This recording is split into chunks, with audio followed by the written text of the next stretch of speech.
Hey, beautiful people, all praises to the Most High. So, now that I established that there is a civilization in the sea, then we're going to go to the book of Revelations and the book of Daniel. All right? Revelations chapter 13, verse 1. And I want you to read chapter 13 and the book of Daniel, chapter 7. And I stood up I stood upon the sand of the sea and saw a beast rise up out of the sea, having 7 heads and 10 horns upon his head, 10 crowns, and upon his head the name of blasphemy. So we have to know that the Antichrist comes from the marine kingdom. It comes from out of the sea.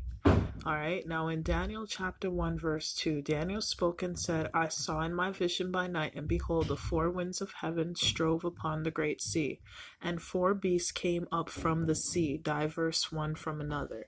So when you read the book of Daniel chapter 7, you're going to understand, and the book of Revelations.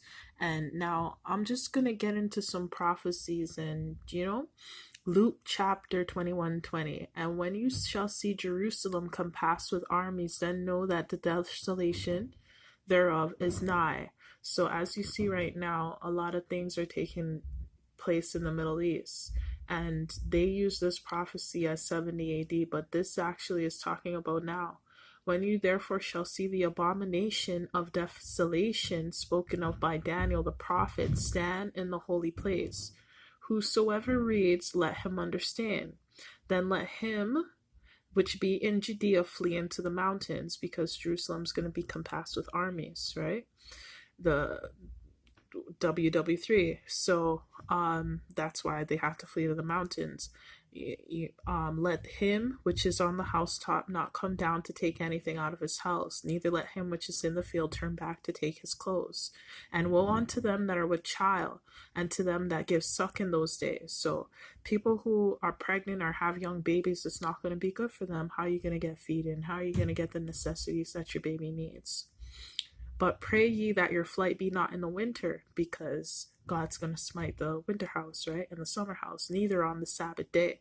For then shall be great tribulation, such as was not since the beginning of the world to this time, nor ever shall be. So that should tell you that this prophecy is something to come, and the Hebrew Israelite camps have been using this prophecy in for 70 AD when it's wrong. Let's keep going. For as the lightning comes out of the east and then if any man shall say unto you, lo, here is Christ. No, sorry, I kind of passed the scripture. No, great tribulation. Except those days should be shortened, there should be no flesh shall be safe. But for the elect's sake, those days shall be shortened. Then if any man shall say unto you, lo, here is Christ, or there, believe it not. For there shall arise false Christs, and false prophets shall show great signs and wonders, insomuch that if it were possible, they shall deceive the very elect. So we're going to go to the beasts, the son of perdition showing great signs and lying wonders, the Antichrist. For as the lightning comes out of the east and shines even unto the west, so shall also the coming of the Son of Man be. So everyone's going to see when Christ comes. So that you shouldn't be deceived when the Antichrist comes, because the Antichrist must come first. Immediately after the tribulation of those days shall the sun be darkened, and the moon shall not give her light, the 3 days of darkness, and the stars shall fall from heaven, and the powers of heaven shall be shaken. And then shall appear the signs of the Son of Man in heaven, and then shall all the tribes of the earth mourn, and they shall see the Son of Man coming in the clouds of heaven with power and great glory. Now, Ezekiel 34:12 lines up great with that scripture, Matthew 24:30, what I just read.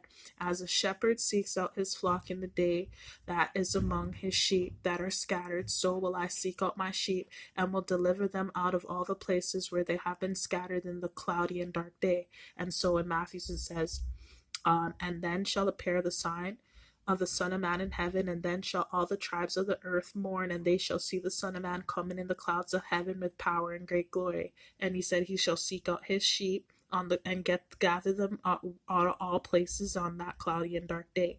So that matches perfect with scripture. Now Revelations 8:13, and I behold and heard an angel flying through the midst of heaven, saying with a loud voice, woe, woe, woe to the inhabitants of the earth, by reason of the other voices of the trumpet of the 3 angels which are yet to sound.